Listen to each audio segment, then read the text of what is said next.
الله الرحمن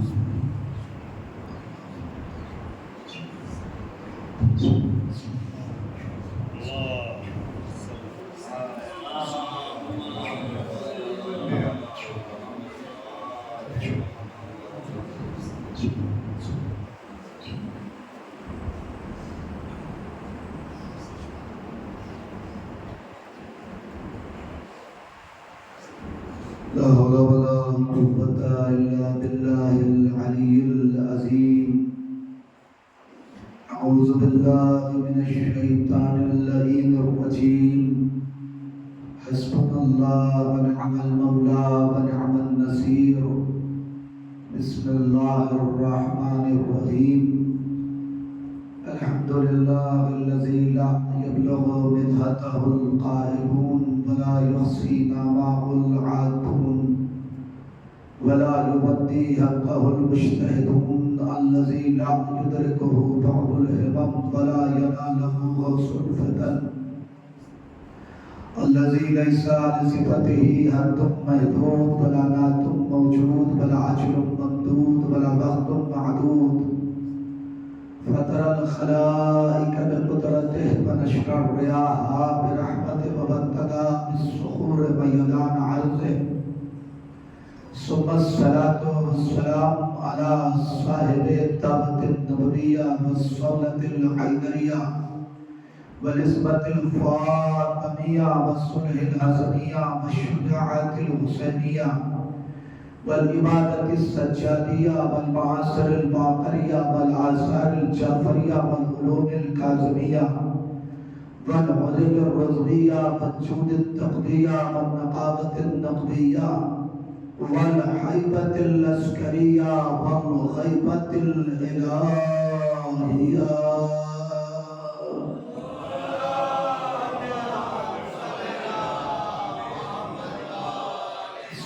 والسلام سيما على النبي المكي الأمي القرشي الهاشمي المطلبي الرسول المصدق والمصطفى الأمجد أبي القاسم محمد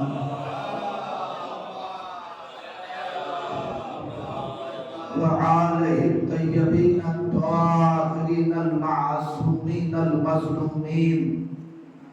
ولعنة الله على الظالمين والقاتلين والغاصبين والحاسدين والمنكرين والمبغضين والمفسدين والمقصرين والمنافقين الآن إلى قيام يوم الدين. آمین یا رب العالمین. اما بعد. نادی علیم مظہر العجائب تجدہ انکا بالنبائق کل حم وغم سینجری بعظمتک یا اللہ بنبوتک یا محمد بولایتک یا علی یا علی یا علی.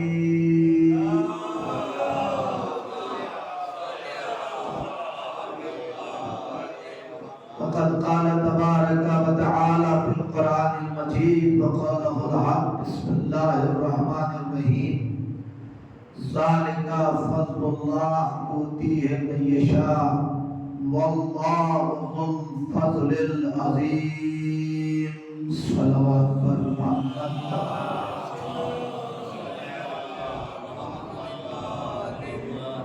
حضرت گرامی سامعین ذوی الاحترام اور ماتمداران سرکار سید الشہداء مولا حسین آپ سب عزاداران امام حسین کو سلامت رکھے. آج آپ نے بہت محنت کی، جلوس اعزا میں مسلسل ماتم کیا اور جناب زینب کو اس بات کا یقین دلانے کی پوری کوشش کی کہ شہزادی اگر آپ ماتم نہیں کر سکی تو گھبرائیے گا نہیں، ہمارے ہاتھ سلامت ہیں اور ہم آپ کے لال کا ماتم ضرور بھی ضرور کریں گے اور روزانہ الگ الگ شان سے ماتم حسین کریں گے اور انشاءاللہ یہ ماتم یہ نوحہ قیامت تک باقی رہے گا اور اس کا سلسلہ جاری و ساری رہے گا۔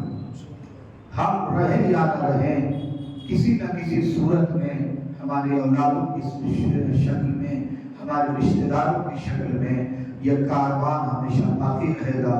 اذاخانے سجتے رہیں گے، علم اٹھتا رہے گا، تعزیہ بنتا رہے گا، مجلسیں ہوتی رہیں گی، ماتم ہوتا رہے گا، گریہ کا سلسلہ جاری رہے گا، نعرے لگتے رہیں گے، علی علی کی صدائیں بلند ہوتی رہیں گی، اذاخانے کھلتے رہیں گے، عاشقان حیدر کرار یوں ہی آتے رہیں گے، اور مولا کا تذکرہ ہوتا رہے گا، ولایت کی تلقین چلتی رہے گی، فضیلت علی یوں ہی عروج پاتی رہے گی، منافقوں کا چہرہ جھلستا رہے گا، مومنوں کا چہرہ کھلتا رہے گا۔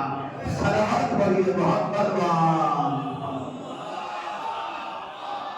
بہت لمبی گفتگو کرنا مقصود نہیں ہے، اور میں پورا آج خیال رکھنا چاہتا ہوں کہ آپ انشاءاللہ جلدی گھر تشریف لے جائیں اور کل آرام کریں، انشاءاللہ رات میں آرام کریں۔ کل مجھے بتایا گیا ہے کہ تقریباً کوئی جلوس نہیں ہے، تو کل انشاءاللہ میں آپ سے آج کے حصے کی بھی گفتگو کروں گا۔ آج مقصد آپ کو تھکانا نہیں ہے، آزاد کا مقصد یہ نہیں ہے کہ صرف اور صرف ہم اپنی ذمہ داری پوری کریں، بلکہ ہمیں یہ سمجھنا پڑے گا کہ عزادار کی کنڈیشن کیا ہے، عزادار کی حیثیت کیا ہے، عزادار کی حالت کیا ہے۔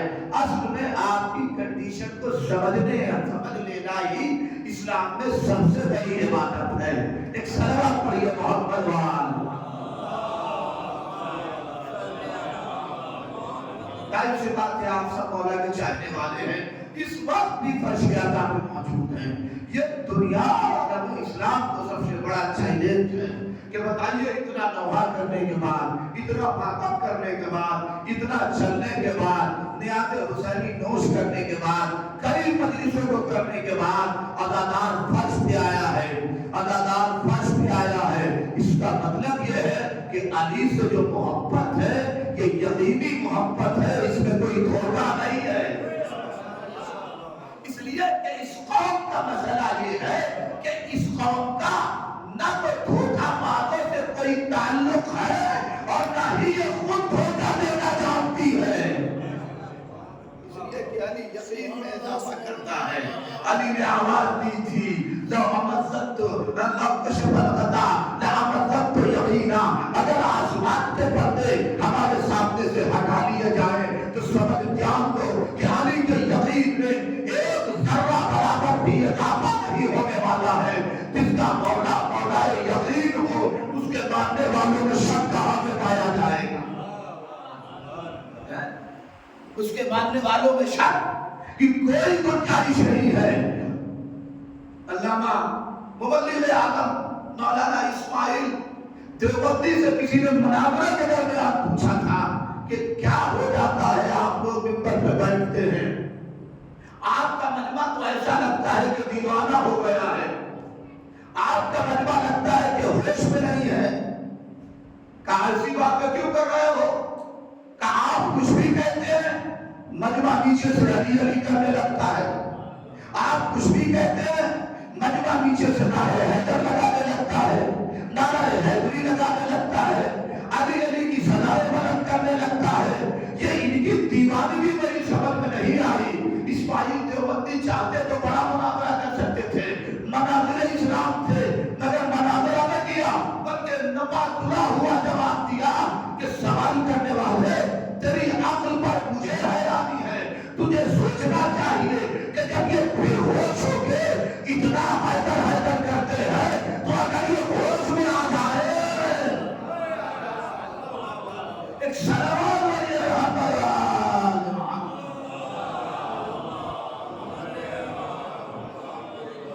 کیونکہ محبت علی ان کے خون میں ہے، ان کے خمیر میں ہے، ان کے ضمیر میں ہے، لہذا ان کی آنکھیں بند ہو سکتی ہیں، ان کی زبان نہیں، میں شاید غلط کہہ رہا ہوں، معجزہ تو یہ ہے کہ زبان کاٹ لی جائے گی تب بھی علی کا قصیدہ نہیں رکے گا،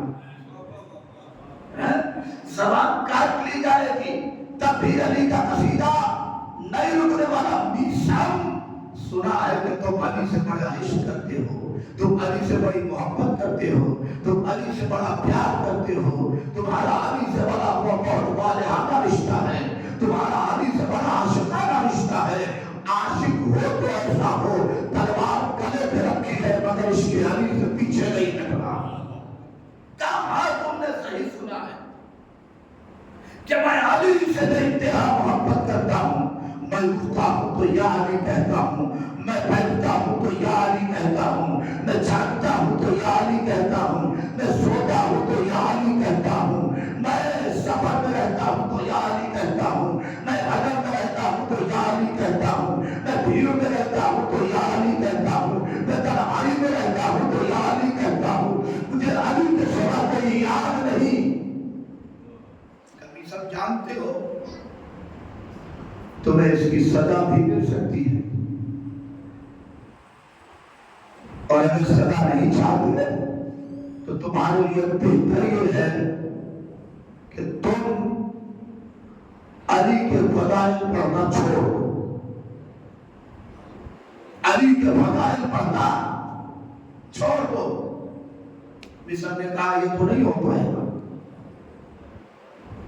کہا پھر ہم تمہاری زبان کاٹ دیں گے۔ کہا یہ کوئی نئی بات تھوڑی نہ بتا رہے ہو، ہم تو بچپن سے جو کھجور کا درخت بالکل چھوٹا تھا تب سے ہم اس میں پانی دے رہے ہیں، اور میرے مولا نے ایک دن پیچھے جا کے پیٹھ پہ ہاتھ رکھ کے تھپتھپا کے کہا قمیصہ تمہیں خبر ہے؟ جی مولا۔ کہا یہی وہ کھجور ہے جس میں تمہیں سولی دی جائے گی، تمہاری زبان کاٹ لی جائے گی۔ اچھا مولا کس جرم میں؟ کس جرم میں؟ کہا میری محبت کے جرم میں۔ میں اس دن سے اس خرمے کے درخت کی بہت زیادہ دیکھ بھال کرنے لگا۔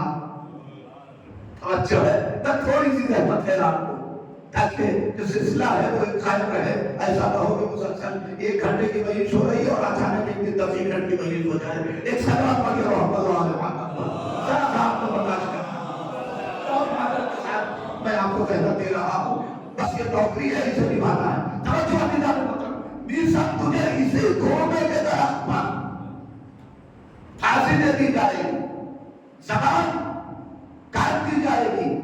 جس دن سے میرے مولا نے مجھے یہ خبر دی میں اس دن سے اس درخت کی دیکھ بھال کرنے لگا۔ گرفتار کر لو میسا کو۔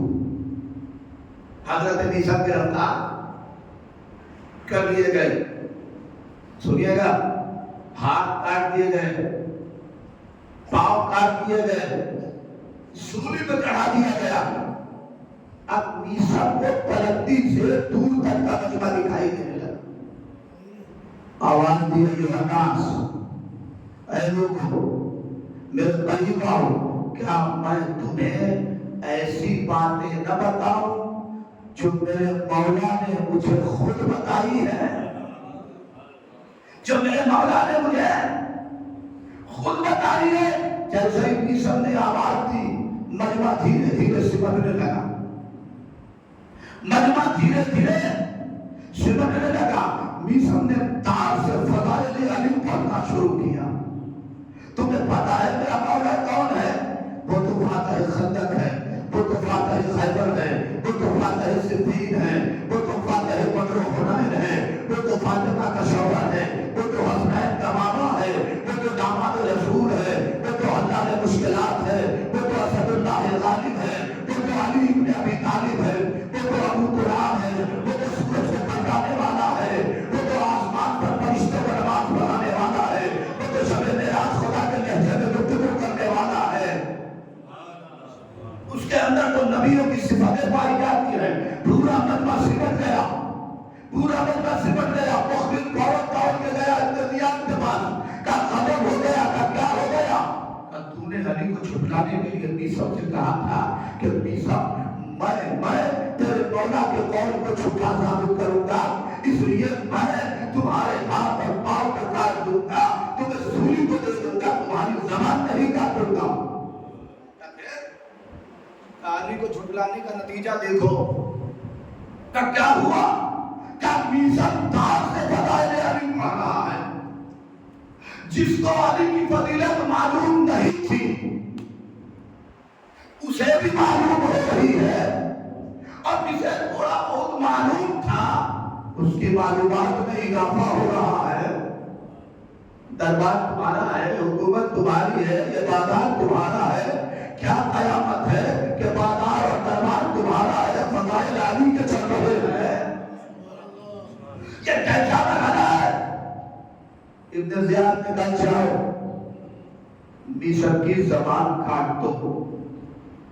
قاتل خنجر لے کے آیا، مصر کو اتارا گیا، کہا کیا مرحلہ ہے؟ کہ زبان کاٹی جائے گی، زبان کاٹی جائے گی۔ کہا رک جاؤ۔ مجلس سے مخاطب ہوئے، آواز دی، ان سننے والوں، یہ تماشا دیکھنے والوں، تمہیں اب تو پتا چلے گا کہ جھوٹا کون ہے اور سچا کون ہے۔ اب تو تمہیں پتا چل گیا کہ جھوٹا کون ہے اور سچا کون ہے۔ اس کے بعد قاتل کی آنکھوں میں آگے ڈال کے کہا کہ جا ابن زیاد سے جا کے کہہ دے گا کہ یہ علی کا قول ہے، علی کا قول کبھی جھوٹا نہیں ہو سکتا۔ یہ ابن زیاد سورج پورب کے بجائے پچھم سے نکل سکتا ہے مگر میرے مولا کا قول ڈر نہیں سکتا۔ سلام میرے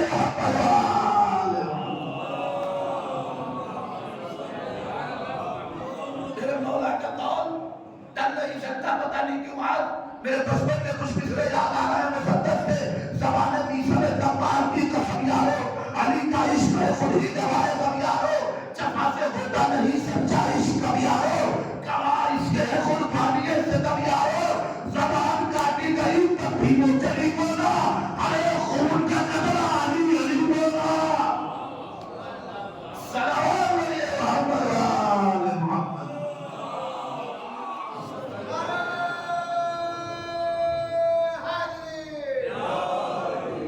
توجہ دیدار محترم، دیکھیں ہم آپ مجلس میں فضائل کے رخ نہیں پڑھیں گے، لیکن ہمیں چاہ کر کہ آپ گھر سے امام بارگاہ سے تھکے ہوئے کرنا چاہیے، لہذا تھکم اتارنے کے لیے، گلا فریش کرنے کے لیے، پاؤں اور ہاتھ کا درد ختم کرنے کے لیے، آنکھوں سے نیند غائب کرنے کے لیے، اور گلے اور سینے میں جو پریشانی ہے اسے ختم کرنے کے لیے ایک بار پوری طاقت سے نعرہ لگائیے۔ میں لگاتا ہوں، آپ جواب دیجیے، مل کے پوری طاقت سے نعرہ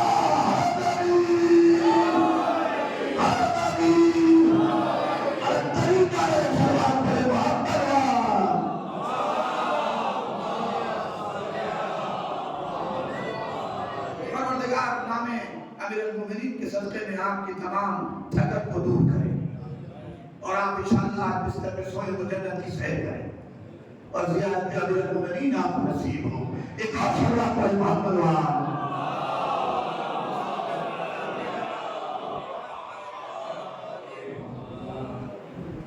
تو علی کی چاہنے والے کسی بھی دور میں اور کسی بھی مرحلے میں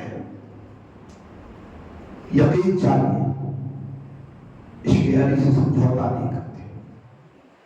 اگر اجازت ہو تو ابھی جو دو نوجوانوں میں گفتگو ہوئی ہے اس پر میں 1 منٹ کا اپنا خیال رکھتا ہوں۔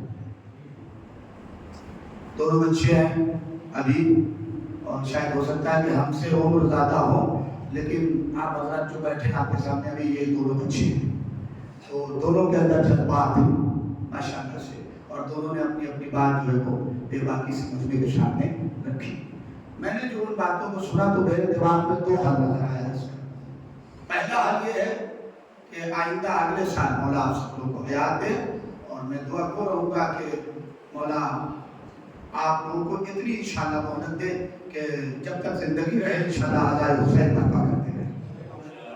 تو پہلا خیال یہ آیا میرے ذہن میں، خیال ہے میں اپنی خدمت میں پیش کرتا ہوں۔ پہلا خیال یہ کہ عشرے سے پہلے ایک لسٹ تیار کیجیے، ٹھیک ہے، اور اس لسٹ میں جتنے مومنین سوز خالی اور مرثیہ خالی کرنے والے ہیں ان کی اسماء لکھ دیجیے۔ چلیے، اچھا دوسرا خیال، اچھا اس کو بھی جو مثلاً طے کرتے ہیں، ہو سکتا ہے ایسا ہوا ہوگا جو اسما طے کرتے ہیں، آپ اس کو اپنی مرضی سے طے مت کیجیے.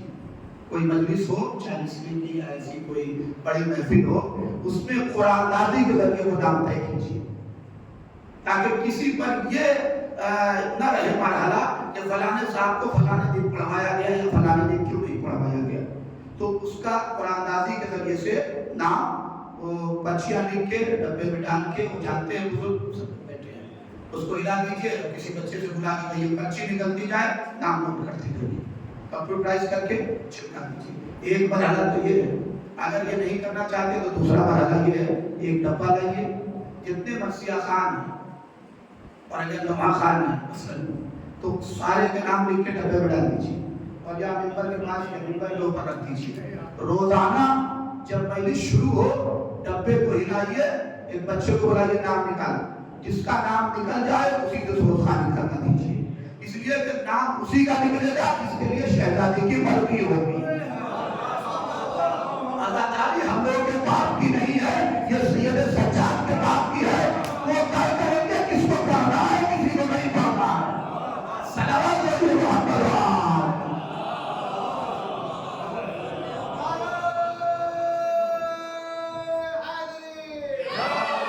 یا تو سارا معاملہ جو ہے انہیں کے دل میں چھوڑیے، وہی طے کریں، ہم کون ہوتے طے کرنے والے، وہ خود طے کریں. قرآن دازی روزانہ ہو، ہاتھ ڈالے، جس کی پرچی نکلے ہوئے فلاں کی پرچی نکل آئیے بسم اللہ، آپ کو جناب زہرا نے یاد کیا ہے، آئیے پڑھیے، جس کی پرچی نکلے وہ پڑھ لیں. ایک اور سلوات پڑھ دے محمد.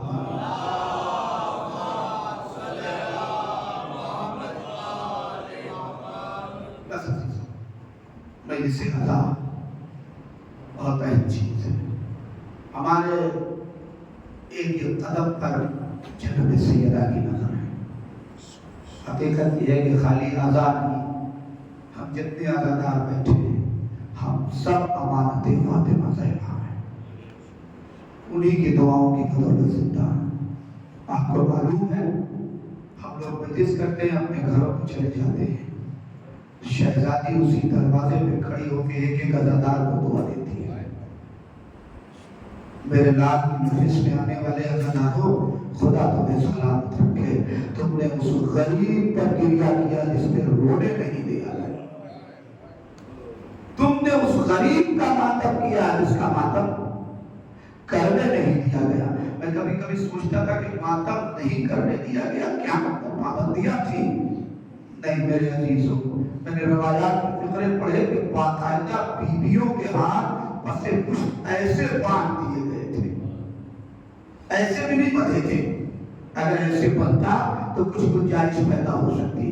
گردن کے پیچھے باندھے گئے تھے ہاتھ تاکہ زیادہ سے زیادہ آل محمد کو اذیت ہو سکے. ہاتھ پسے پشت بندھے رہتے تھے اور سامنے بیٹوں کے سر، کٹے ہوئے سر منہ کے نیزہ پہ بلند کیے ہوئے آدھا گزرتے رہتے تھے. ماں سروں کو دیکھتی تھی اور آسمان کی طرف دیکھتی تھی اور فریاد کرتی تھی.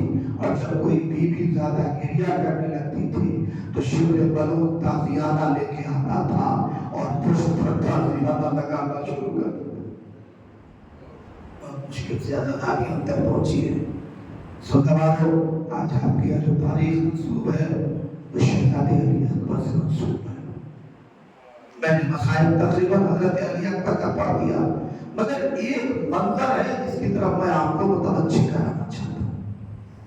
آپ نے کسی کی میت اٹھتے ہوئے تو دیکھی ہوگی نا، اگر بہت چھوٹا بھی ہو تب بھی میت کو اٹھانے کے لیے کم سے کم 2 آدمی کی ضرورت ہوتی ہے. ورنہ اصول میت یہ ہے کہ 4 کانٹا ایک میت کے لیے درکار ہوتا ہے تاکہ میت آسانی سے اٹھ جائے.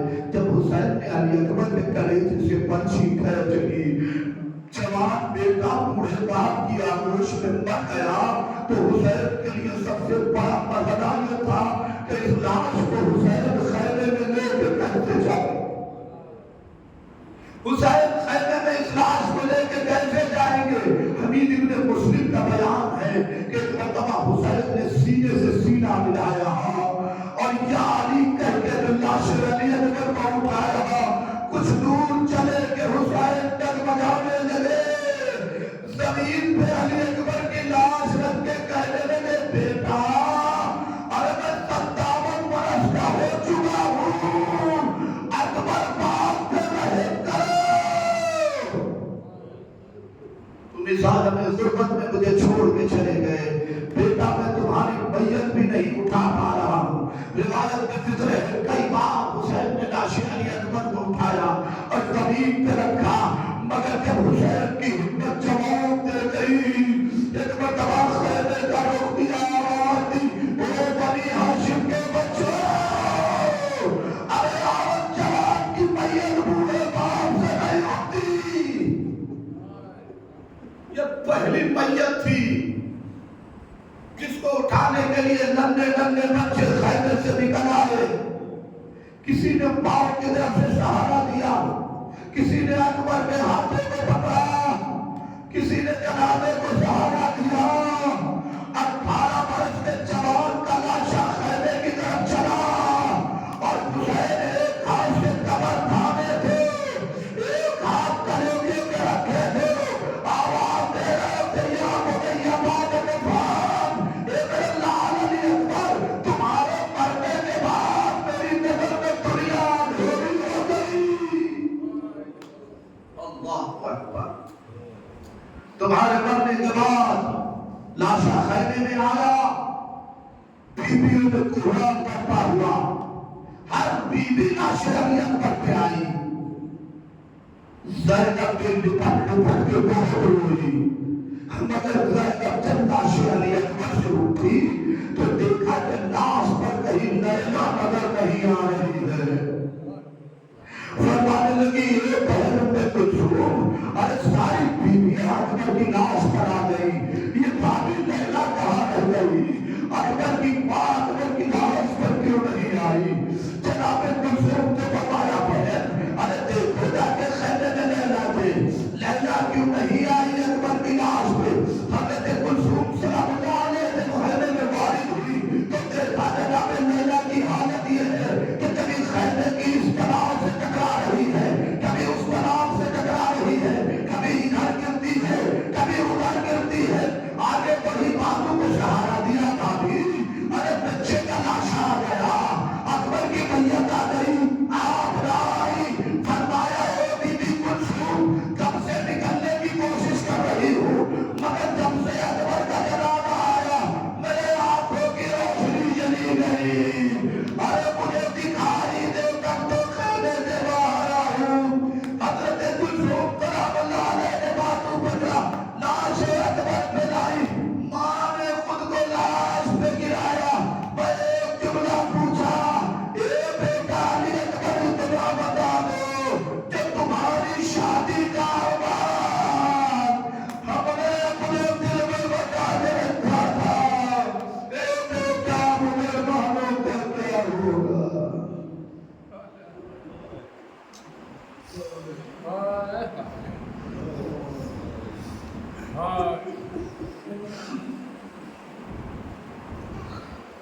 اِنَّا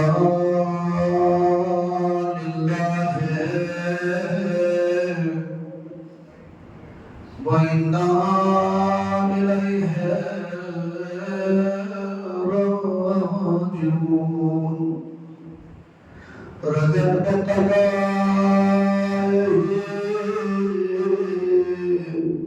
وتسليما لأحوال ولعنة الله على قوم الظالمين وسيعلم الذين